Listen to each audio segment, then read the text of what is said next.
लोगोफोर बे समाव नोंथांमोननो मोनसे भिडिअ लाबोदों बे जाहैबाय नोंथांमोनहा नुगोन फैबाय थानाय आसाम टेटनिनो दा बेवहाय जोंहा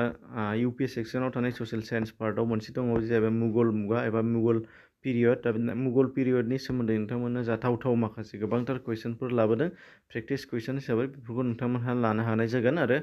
बेनिफ्राय कमन गोलैगोन बेखौ नोंथांमोनहा हमनो हानाय जागोन जोबजासिम नायलांबा दानिया फैदो बाहाय दङ जोंहा फार्स्टनिफ्राय लानायनि मुगल मुगा जायखौ जारिमिनाव भारतनि जारिमिनाव 1522निफ्राय 1857सिम हमनाय जादों 1857सिम अदेबानि इंराजफोर सफैनायसिमाव एबा इंराजफोरा लाखांजासिमाव बेखिनि समाव बिथांमोनहा रायजोखौ खुंनो हानाय जादों। दानिया फैदो बाहाय जोंना तानसेननि गुबै मुङा मामोन होनदों जे तानसेन सासे जोंना जोबोद गिदिर सान्थौगिरि दङ पण्डित दा बिथांनि गुबै मुङा मामोन होनदों गुबै मुङा बे जाबाय रामधानु फान्डे होननानै मिथिनाय जायो बिथांखौ रामधानु फान्डे बिथांनि मुङा सोरना तानसेननिया दानिया फैदो पानिपतनि सेथि दावहाया सोरनि गेजेराव जादोंमोन होनदों बे जाबाय बाबर आरो इब्राहिम ल'दिनि गेजेराव आरो नैथि दावहा जुदि सोङोब्ला बेबो बाबर आरो इब्राहिम ल'दि सानैजोंनो जादों नाथाय समाल' आलदा आलदा जादों दा बेखौ गाहायाव मोनगोन दानिया फैदों बाहाय दङ एन इ आकबरी मुंनि बिजाबखौ सोर लिरदोंमोननो बे जाहैबाय आबुल फाजल बिथाङा लिरदों आरो आबुल फाजला सासे जोबोद मुंदांखा जारिमिनगिरि सोरनि मुगलफोरनि समावहाय थानाय दानिया फैदो पान्डबफोरनि सेथि दावहा बेयो जाबाय 1526 जादों आरो 1527 बा उननि बोसोरावनो नैथि दावहायाबो जाफिनदों आरो जोंहा फार्स्टआव जों सोरखौ होनदोंमोन बे जाबाय बाबर आरो इब्राहिम ल'दिनि गेजेराव जादों पानिपतनि दावहा इम्पर्टेन्ट बेनिफ्राय दङ मुगलफोरनि जोबथा राजाया सोरमोननो जोबथा राजा हिसाबै सोङोबा मुगलफोरना बाहादुर शाह होनदों बाहादुर शाह बिथाङानो जोबथा राजा बेनिफ्राय दङ आकबरनि समाव खाजोना राहाखौ आखायाव सोर लादोंमोन होनदों खाजोना खांनाय राहाखौ आकबर राजा खुंनाय समाव रायजो खुंनाय समाव सोरनो होनाय जायोमोननो बे जाहैबाय तदारमल होननायनो मानसिनो होनाय जायोमोननो बे जाहैबाय मानसिनि मुं नङा बिबाननि नामसो बे तदारमल बिथांमोननि समनि दा बेनिफ्राय तुजुक इ जाहांगीरखौ सोर लिरदोंमोननो बेबो मुंदांखाथार तुजुक इ जाहांगीर बिजाबखौ बे जाहैबाय जाहांगीरानो लिरदों बिथाङा बेनिफ्राय दङ ताबाकात इ आकबरी बे बिजाबखौबो सोर लिरदोंमोन ताबाकात इ आकबरी बेखौ निजामुद्दिन मुंनि सासे लिरगिरिया एबा जारिमिनगिरिया बेखौ लिरदों होनदों बेनिफ्राय दिल्लीनि आग्रायाव थानाय मति मस्जिदखौ सोर लुहोदोंमोननो दिल्लीनि आग्रायाव थानाय मति मस्जिद बेखौ शाहजाहान बिथाङानो लुहोदों होनदों शाहजाहान अपसना बेनिफ्राय दङ सौसनि दावहायाव सोरनि गेजेराव जादोंमोननो सौस मुंनि जायगायाव जानाय दावहा बे जाहैबाय हुमायून आरो शेरशाहनि गेजेराव सौस मुंनि मोनसे जायगायाव दावहा जादोंमोन होनदों बेनिफ्राय आकबरनामा मुंदांखा आकबरनामा बिजाबखौ सोर लिरदोंमोननो बे जाहैबाय आबुल फाजल बिथाङानो लिरदों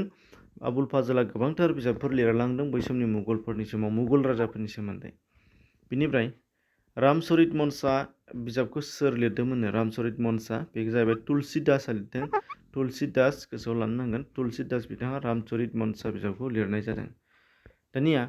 कनौनि दावहाया सोरनि गेजेराव जादोंमोननो आरो माब्ला जादोंमोन बेखौबो गोसोआव लाफानो हागोन कनौनि दावहाया बाबर आरो राणा संजों जादोंमोन बाबर आरो राणा संजों बेनिफ्राय 1527 मायथाइयाव बियो जादोंमोन कनौमुनि जायगायाव बेनिफ्राय दं सोर मुगल राजाया बावसिन सम रायजो खुंलांनो मोनो मुगलफोरनि समाव सोर राजाया लावसिन रायजो खुंनो हादों बे जाबाय महम्मद शाह होनदों महम्मद शाह बेनिफ्राय फातेहपुर सिक्रिनि इबादखानाखौ फातेहपुर सिक्रियाव थानाय इबादखानाखौ सोर लुदोंमोन होनदों फातेहपुर सिक्रि मुंनि जायगायाव थानाय इबादखानाखौ बे जाहैबाय आकबरानो लुहोदों होनदों बेनिफ्राय सोर मुगल राजाया खाउरिखौ बाहायजेनदोंमोन जोबोद इम्पर्टेन्ट भारतआवनो बियो गिबिसिन खाउरि बाहायजेनदों माने खाउरिखौ बाहायजेननाया भारतआव बिसोरनो शेरशाह सुरि बिथाङा बाहायजेनदों कइन्सखौ दा बेखौ गोसोआव लाबानो जाबाय जोबोद इम्पर्टेन्ट बेनिफ्राय इटिमेट उद्दौलाखौ सोर मुगल राजाया लुदोंमोननो इटिमेट उद्दौला बे जाहैबाय नुर जाहाना बिथाङा लुदों बेनिफ्राय आकबरनि समाव सोर इंराज दावबायारिया फैदोंमोननो बेयो जोबोद इम्पर्टेन्ट बे जाबाय रालफिट्ज बिथाङा फैदों आकबरनि समावहाय रालफिट्ज मुंनि सासे इंराज दावबायारिया फैदोंमोन आरो बे रालफिट्जनि गोबांथार जारिमिनाव नोंथांमोना नुगोन दानिफ्राय दङ लाल किलाखौ सोर लुहोदोंमोन होनदों मुंदांखा लाल किला जों बयबो मिथिगौ बेखौ बे जाहैबाय शाहजाहाना लुहोदोंमोन लाल किलाखौ बेनिफ्राय मुमताज महलनि गुबै मुङा मा होनदों जे मुमताज जों बयबो मिथिगौ शाहजाहाननि हिन्जाव बे जाहैबाय ममताज महलनि गुबै मोनसे मुङा मानो अर्जुमान्द बेन बेगम मा होनदोंमोन अर्जुमान बेन बेगम बे जाहैबाय ममताज महलनि गुबै मुं। बेनिफ्राय दङ सोर मुगल राजाखौ जिन्दा भीर मुङै मिथियो होनदों जिन्दा भीर मुङै मिथिनो मोननाय राजाया जाबाय औरंगजेब। बेनिफ्राय दङ सोर मुगल रानिया गावनि फिसायनि थम एबा मुसुखा लुनानै गालांदों होनदों सोर मुगल रानिया गावनि फिसाय थैनायनि उनाव फिसायनि मुसुखा लुनानै गालांदों बे जाहैबाय हाजी बेगमा लुनानै गालांदों। बेनिफ्राय दङ गाहायाव राजा आरो बिथांमोननि मुसुखा एबा थम थानाय जायगाफोर बाहाय दङ बबे जायगायाव सोर राजानि थमा दङ बेखौ गोसोआव लानांगोन मोनफा मोनफा सोंजानो हागौ।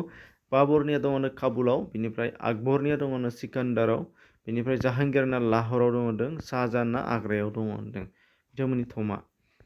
दाना होनदों औरंगजेबनि फिसाजोनि मुङा मा होनदों मुंदांखा औरंगजेबनि सासे फिसाजो दङ बेहा राजखुंग्रि बे जाहैबाय जेबुन्निसा। बेनिफ्राय दङ सोर मुगल राजाया थांखु जानायखौ होबथादोंमोननो बेयो जोबोद इम्परटेन्ट मानो होनबा गुबुन रावबो राजाया बेबायदि गावसोरनि रायजो खुंनाय समाव जेबो निसा जानायनि सायाव बादा होनाय गैयामोन नाथाय नैबे औरंगजेब बिथाङा गावनि रायजो खुंनाय समाव थांखु एबा निसा जानायखौ बादा होदोंमोन एबा होबथादोंमोन। बेनिफ्राय दङ मुगलफोरनि समाव एडमिनिस्ट्रेसन सरकार होननानै बुंबा माने खुंथायारि सरकार होननानै बुंबा सोरखौ मिथियोमोननो मुगलफोरनि समाव एडमिनिस्ट्रेसन सरकार होननानै बुंब्ला बे जाहैबाय जिल्ला खुंगिरिखौ मिथियोमोननो जिल्लाखौ राननानै खुंनाय जादोंमोन आरो। मुगलफोरनि जारिमिनगिरि आबुल फाजलखौ सोर बुथारदोंमोन होनदों मुंदांखा आबुल फाजल मुगलफोरनि समाव थानाय जिहेतु जारिमिन लिरगिरि बिथांखौ सोर बुथारदोंनो बे जाबाय बीर सिंहदेव बुधेला बिथाङा बुथारदोंनो बीर सिंहदेव बुधेला। बेनिफ्राय हुमायून नामा बिजाबखौ सोर लिरदोंमोन होनदों मुंदांखा हुमायून नामाखौ बे जाबाय गुलबेदान बेगमा हुमायून नामाखौ लिरदों बेबो जोबोद गोनांथार। बेनिफ्राय धर्मतनि दावहाया सोरनि गेजेराव जादोंमोन धर्मत मुंनि जायगायाव जानाय दावहा औरंगजेब आरो दाराशिक बिथांमोननि सानैनि गेजेराव जादोंमोन होनदों औरंगजेब आरो दाराशिक। शाहजाहाननि अफिसियेल जारिमिनगिरिया सोरमोननो शाहजाहानजों जेब्लाबो सासे थाफाबाय थायोमोन जारिमिन लिरगिरि दा बिथाङा सोरमोन होनदों शाहजाहानजों थाफाबाय थाग्राया आब्दुल हामिद लाहरी बिथाङा जारिमिनगिरि शाहजाहाननि समनि। बेनिफ्राय सादक-इ-आजम लामाखौ सोर होदोंमोननो मुंदांखा सादक-इ-आजम मुंनि मोनसे लामा बे लामाखौ सोर होदोंमोन शेरशाह सूरीयानो बेखौ होदोंमोन। मुंदांखा हिरा मोनसे जिहेतु कोहिनूर बे मुङा बे कोहिनूरखौ शाहजाहाननो सोर होफैदोंमोन बे जाहैबाय मीर जुमला जाय मीर जुमलाया जोंनि आहम रायजोखौबो गाग्लोबदोंमोन जारिमिनाव। बेनिफ्राय दिन-इ-इलाही सोद्रोमाया सोरमोन दिन-इ-इलाहीनि सोद्रोमाया धोरोम बेयो मोनसे दिन-इ-इलाहीया बेनि सोद्रोमाया जाहैबाय राजा बिरबल। दानिया मुंदांखा फातेहपुर स्क्रीनआव मा दङ होनदों बे जाहैबाय पान्च महल दङ फातेहपुर स्क्रीनियाव सालिम चिश्तीनि थम दङ बेनिफ्राय मेरियानानि पेलास दङ बेफोर मोनथामखौ गोसोआव लाद्रोबानो जाबाय। बेखिनि गोजोन्थों एसेनोसै गुबुनफोरनो शेयार खालामनानै आरो जेसेबांनाखि गुबुन सिलेबास बेस कुइसनफोर दङ एबा नटफोर नांगौ डिसक्रिपसनाव गोबां भिडिअ खालामखानाय लिंक दं। गोजोन्थों।